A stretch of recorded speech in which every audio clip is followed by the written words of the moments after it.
Gold trusted gold buyers మీరు తాకట్టు పెట్టిన బంగారాన్ని విడిపించి ఈ రోజు ఉన్న మార్కెట్ ధరకు కొనబడను. 77710720. మీరు కీరవాణి గారు సొంత అన్నదమ్ములని కొంతమంది, కజిన్స్ అని కొంతమంది, రాజమౌళి గారు ఎలా చుట్టాలని కొంతమంది, విజేంద్ర ప్రసాద్ గారు నీకు ఏమవుతారని కొంతమంది, నన్ను మామూలుగా అడగలేదు. ఒక్కసారి క్లారిఫై చేద్దరు, మీకు పుణ్యం ఉంటుంది. మొత్తం మాది జాయింట్ ఫ్యామిలీ అండి. విజేంద్ర ప్రసాద్ గారు, మా నాన్నగారు అన్నదమ్ములు. మొత్తం మా ఫాదర్స్ 6, మాకు ఒక మేనత్తో ఒక ఆవిడ. అంటే వాళ్ళ తరంలో 7 అనమాట. ఆ 7 సంతానం కలిపి 18 మంది పిల్లలు. మా అత్తగారి పిల్లల్ని తీసేస్తే మా కజిన్స్, మా ఫాదర్స్ తరఫు కజిన్స్ 15 మంది అండి. సో రాజమౌళి తమ్ముడు అవుతాడండి నాకండి. అంటే విజేంద్ర ప్రసాద్ గారు అబ్బాయి చిన్నాంగారు అవుతారు కాబట్టి ఇది కీరవాణి గారు నాకు సంతానం అవుతారండి. Okay okay. Kalyani Malik music director తెలుసు కదా, తను నాకు తమ్ముడు అవుతాడండి. ఓకే, సో మీరంతా కజిన్స్? ఫస్ట్ కజిన్స్ అండి. Okay okay. కానీ మీకు చాలా దగ్గర ఫీచర్స్ ఉంటాయి. ఏమోనండి, రాజమౌళికి నాకు ఎక్కడ దగ్గర ఫీచర్స్ ఉన్నాయి? లేదు, కీరవాణి గారికి న్యాచురల్లీ. ఎందుకంటే మేము సొంత అంటే ఒకే తల్లికి కడుపును పుట్టిన వాళ్ళం కాబట్టి మాకు పొలికలు ఉన్నాయంటే ఇది అవుతున్నాయి. బట్ రాజమౌళి మదర్ నన్ను పెంచుకున్న అమ్మ అనమాట అండి. సో ఆవిడనే నేను ఎక్కువ రోజులు, అంటే నాకు ఊహ తెలిసింది ఒక 10 ఏళ్ళు వచ్చే వరకు కూడా ఆవిడే నా మదర్ అని చెప్పేసి అని కూడా అనుకున్నాను. ఆవిడ పెంచారండి నన్ను, మా పిన్ని నన్ను పెంచారు. సో అది మా మదర్ కన్నా కూడా ఆవిడ దగ్గర ఎక్కువ ఇది చనువు కానీ లేకపోతే ఇది కానీ అంటే తెలిసేది కదంటే జాయింట్ ఫ్యామిలీ కదండి. ఒకళ్ళ పిల్లలు ఒకళ్ళ దగ్గర పెరిగేవారు. ఆ దీంట్లో నేను ఆవిడ దగ్గర పెరిగాను అనమాట. అసలు కాంచీ గారు ఎక్కడ పుట్టారు, ఎక్కడ చదివారు? అంటే పుట్టిన ఊరైతే కాకినాడ అండి. మా మేనమామ గారి ఇంటి దీంట్లో పుట్టడం జరిగింది. మిగిలిన వాళ్ళు అందరూ ఒకళ్ళు కొవ్వూరులో పుట్టారు, ఒకళ్ళు రాయచూరులో పుట్టారు. అంటే మాది అసలు మా ఫాదర్స్ తాలూకు స్వస్థలం కొవ్వూరు అండి. పశ్చిమ గోదావరి జిల్లా కొవ్వూరు, రాజమండ్రి పక్కన కొవ్వూరు. కానీ మా ఫాదర్స్ అందరూ అప్పర్ కృష్ణ కెనాల్స్ అవన్నీ ఇరిగేట్ అవుతున్నప్పుడు ఆ పొలాలకు వాల్యూ పెరుగుతుందని అక్కడ మైగ్రేట్ అయిపోవడం జరిగింది. రాయచూరు దగ్గర అమరేశ్వర క్యాంప్ అనే ఊరికి 60 కిలోమీటర్లు రాయచూరుకి అక్కడికి మైగ్రేట్ అయ్యారు. వాళ్ళంతా అక్కడే ఉండేవారు. కానీ అక్కడ సరైన స్కూల్ ఫెసిలిటీస్ ఉండేవి కాదు. అందుకని మా చదువు అంతా కూడా ఈ రాజమండ్రిలో అవటం జరిగింది. రాజమండ్రి కొవ్వూరులో సమ్మర్ వెకేషన్స్కి మేము అక్కడికి వెళ్తూ ఉండేవాళ్ళం అనమాట. అక్కడ ఇల్లు ఉండేది, ఇక్కడ ఉండేది. అందుకని కానీ అక్కడికి వెళ్ళినప్పుడు న్యాచురల్లీ సమ్మర్ అన్నప్పుడు మనకి అక్కడికి వెళ్ళేటప్పుడు స్కూల్ అది ఉంటుంది కాబట్టి అది అద్భుతంగా ఉంటుంది కాబట్టి ఆ ప్లేస్ అంటే విపరీతంగా ఇష్టం, ప్రేమ ఉండేయండి. ఎప్పుడు వెళ్ళిపోదామా అక్కడికి అన్నట్టుగానే ఉండేది. ఇక్కడికి వస్తే ఆ స్కూల్ ఎవరికి ఇంట్రెస్ట్ ఉంటుంది అది. సో ఎఫినిటీ టువర్డ్స్ రాయచూరు ఎక్కువ ఉండేది అనమాట.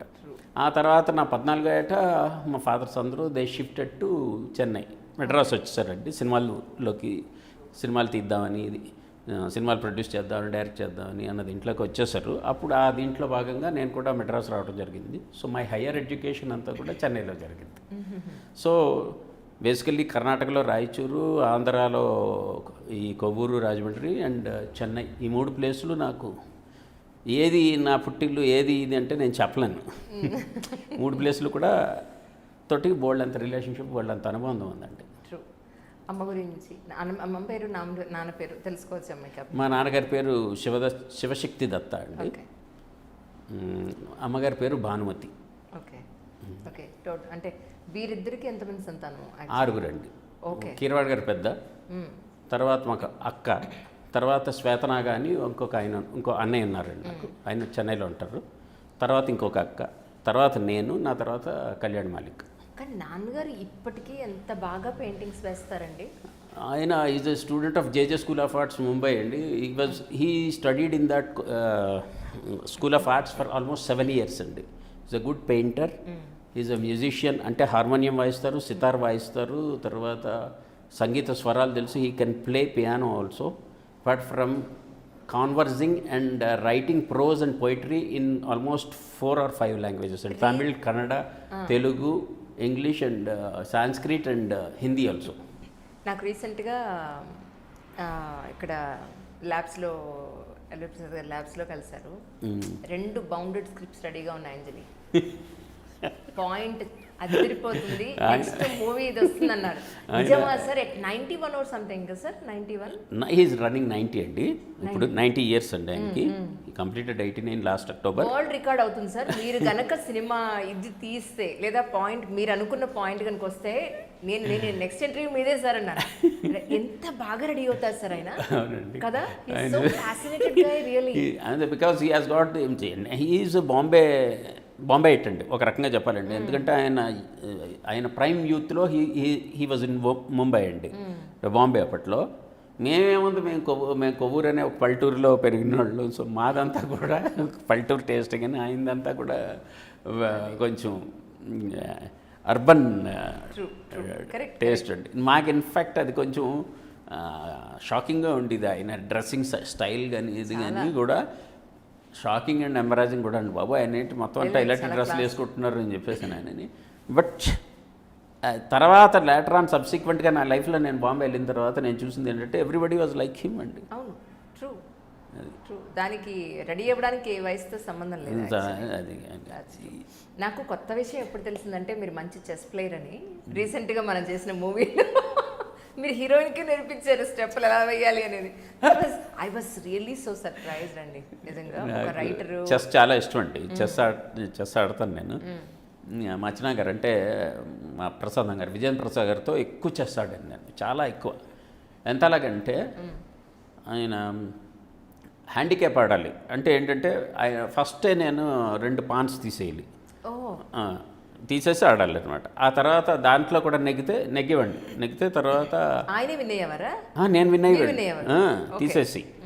ఆ తర్వాత దాన్ని మళ్ళీ ఇంకొంచెం స్కేల్ పెరుగుద్ది. ఏంటంటే నెక్స్ట్ బిషప్ తీసేయాలి, ఆ తర్వాత నైట్ తీసేయాలి, ఆ తర్వాత రుక్ కూడా తీసేయాలి. అవి తీసేసి కూడా నేను నెగ్గాను, అంతవరకు వెళ్ళాను. ఇంకా అది అయిన తర్వాత క్వీన్ తీసేసి ఆడు, నువ్వు నెగ్గాలను. అసలు మంత్రి తీసేసి ఎలా ఆడతాము అసలు? అయినా నేను ఓడిపోయి చిరాకు వచ్చింది ఈ ఆటలు నేను ఆడినాను. ఇప్పటికీ still you know what he does. ఏం చేస్తారంటే ఆయన ట్యాబ్ పెట్టుకుని ఆయన చెస్ నేను ఇంకా మానేశానండి చెస్ ఆడటం. ఆ తర్వాత ఆయన ఇప్పటికీ చెస్ ఆడుకుంటూ ఉంటారు. ఇలాగా ఇప్పుడు ఎలా కంప్యూటర్లో చెస్ వచ్చింది కాబట్టి ఆ ట్యాబ్ పెట్టుకుని దాంట్లో ఆయనకు కావాల్సినట్టుగా 4-5 మంత్రులు పెట్టుకుంటారు ఆయన. అప్పటికి కంప్యూటర్కి ఏముండవు, అలా ఆడుకుంటూ ఉంటారు ఆయన. దట్స్ ఈజ్ ఫన్ అండి. ఏం చేస్తా చూద్దామని. బట్ స్టిల్ ఒక్కొక్కసారి the computer is so it's a genius కదండి కంపేర్ టు. అంటే నేను మన ఇంటర్నేషనల్ మాస్టర్స్ అన్న కానీ వాళ్ళైతే కంప్యూటర్ని కూడా ఓడిస్తారు. మాలాంటి నోవిస్లకి కంప్యూటర్ అనేది చాలా ఇది. దాంతో అలా దాన్ని హ్యాండిక్యాప్ చేసి ఆడుతున్నప్పుడు కూడా అది ఒక్కోసారి నెగ్గేస్తూ ఉంటుంది. అది చాలా ఇదిగా ఉంటుందండి. And for more videos, please subscribe to iDream. Please subscribe to iDream. Please subscribe iDream. And please subscribe to iDream. For more videos, subscribe to iDream. please like, share and subscribe to the channel. Congratulations, iDream. Subscribe to iDream. Subscribe to iDream. So subscribe to iDream Media. iDream team andarki huge congratulations. Please subscribe iDream Media. Please subscribe to iDream. Subscribe iDream. Please subscribe to iDream. iDream అంటే నా కళల ఛానల్ను subscribe చేసుకున్న నోరు తిరుగుతలేదు, మీరైతే గంట గుర్తు కొట్టండి. For more such videos, please subscribe to iDream. Subscribe to iDream. Please subscribe to iDream. Please subscribe iDream Media. Please do subscribe to iDream. Please subscribe to iDream Media. For best entertainment and information, please subscribe iDream. And don't forget to subscribe to iDream.